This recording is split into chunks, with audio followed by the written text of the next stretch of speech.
Welcome to Wargaming Reports. This is Vampire Counts versus Dwarfs. We're using 500 points each, 7th edition, and Warbands rules. Alright, we'll discuss the lineup right now.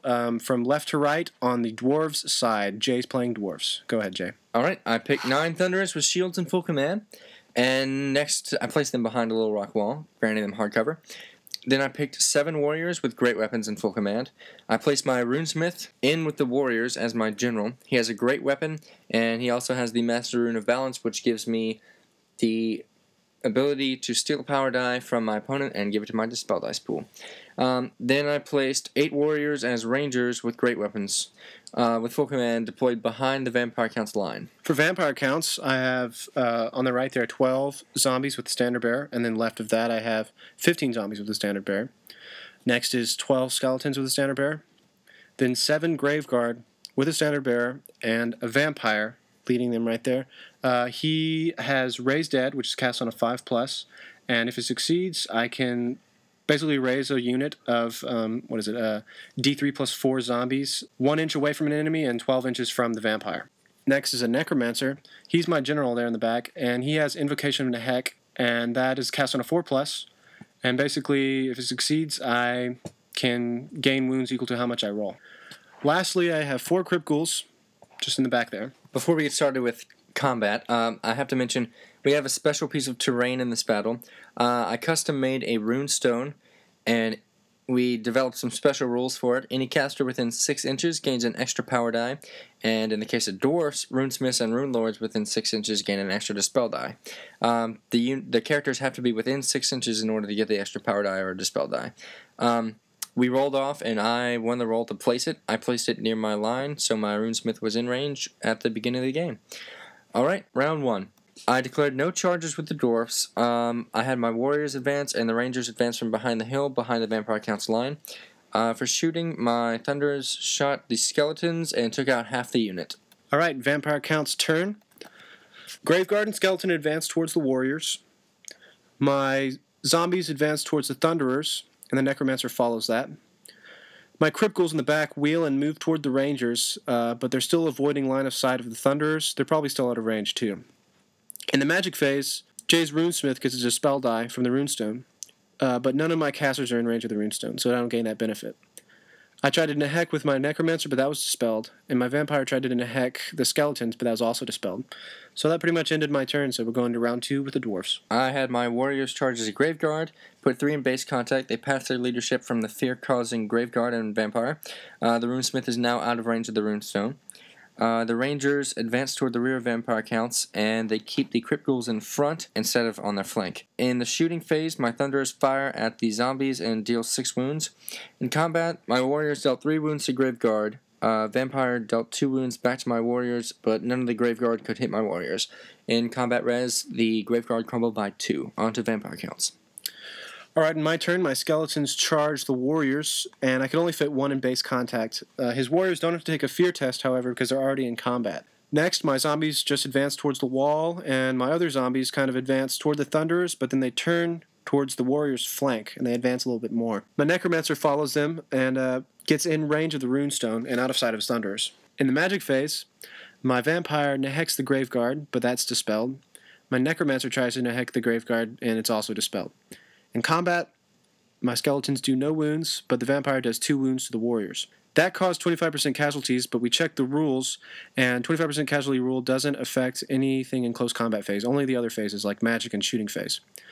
His runesmith deals 1 wound to my graveguard, and his warriors kill the rest of my graveguard and do 1 wound to my vampire, so it's just my vampire left there. In combat res, I win combat, so his warriors have to auto-break because they lost combat to a fear-causing unit.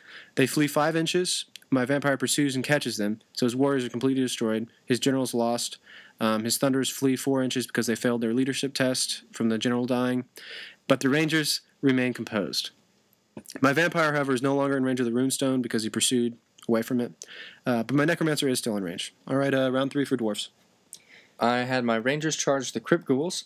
They failed their leadership test from the crypt ghouls fear-causing, but their unit strength is greater than the crypt ghouls, so 6 is to hit in the first round of combat, and then they're all in contact. The thunderers fail to rally and flee off the board, so I don't get to shoot. Straight to combat. No wounds to crypt ghouls, unfortunate. Crypt ghouls deal 2 auto wounds with their poison attacks to the rangers, and in total they deal 3 wounds, so an extra wound from normal wounds. In combat res, crypt ghouls beat rangers by 1, but they have a lower unit strength, so the rangers don't auto break. The rangers take their leadership test and pass at a -1. On to vampire counts. Alright, I had no charges at the start. My skeletons and zombies about face, and they advance towards the rangers there. Both my vampire and my necromancer move into the range of the runestone. In the magic phase, I have 6 power dice, and Jay only has 4 now because he lost his runesmith. My vampire attempts to neheck the skeletons, and it succeeds, and he gains 5 wounds with the skeletons. My vampire also tries to neheck the Graveguard. Even though they're completely destroyed, he can still resurrect them, as per the rules of Invocation of Neheck. And that succeeds, and the Graveguard gain 2 wounds. My Necromancer tries to neheck the Graveguard again, but that's dispelled. In combat, my Crypt Ghouls deal 1 wound to the Rangers. The Rangers deal 2 wounds to my Crypt Ghouls.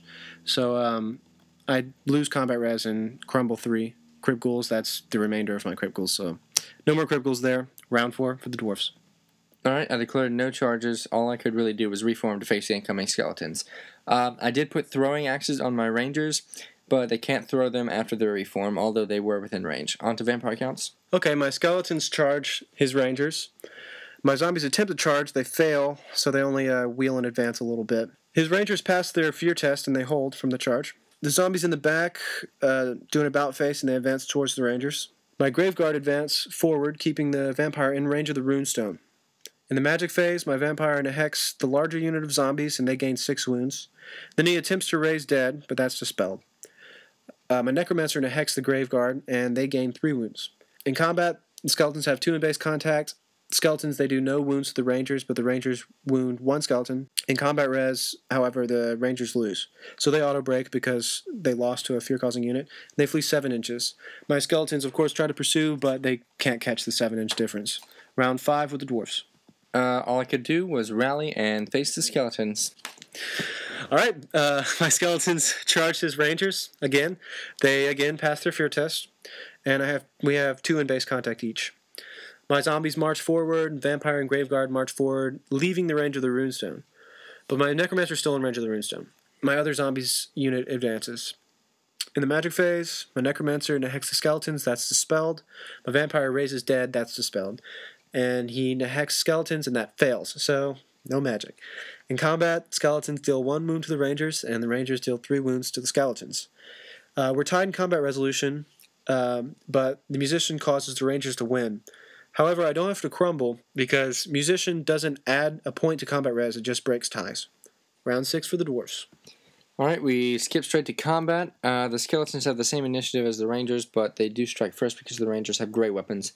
These skeletons deal no wounds to the Rangers, and the Rangers deal 2 wounds back. Skeletons take 1 wound from crumbling.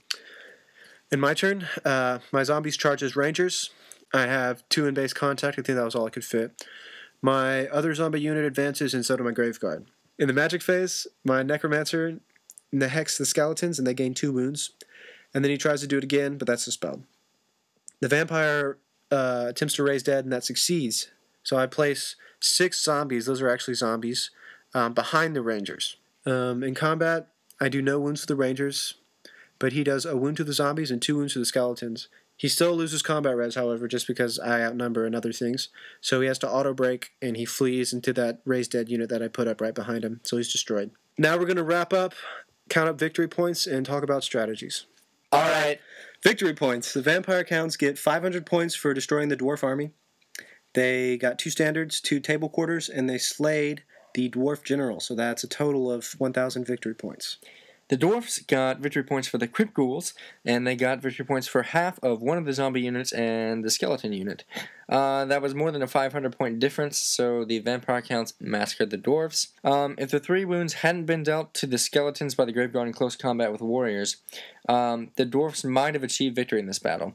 Also, in round 6, the very last turn, it was a really good strategy for the Vampire to race dead behind the warriors. That way, when they fled into the warriors and destroyed them, securing the massacre victory for the Vampire Counts. Thank you, everyone, for watching. Don't forget to like and subscribe, and if you have any questions, please leave them in the comments.